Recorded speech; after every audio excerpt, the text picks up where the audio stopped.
isso? O Iago não erra, meu amigo. O Iago pegou a informação da Team Sanity, encaixou aquela balinha, já mandou pro lobby top 3 na tela. 4 jogadores apenas, o Iago.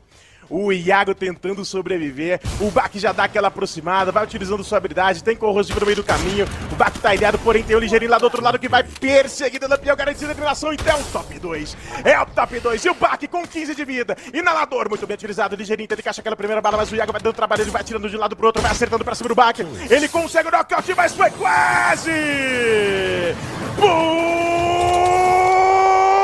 Buiada Noise! Primeiro lugar alcançado, Noise que fez o strike, trouxe primeiro lugar com mais de 20 eliminações. O que foi isso, Luan? É, a galera da Noise aí, na verdade o endgame do verdadeiro tanto faz, né, Lara? O torcedor aí da equipe esmeraldina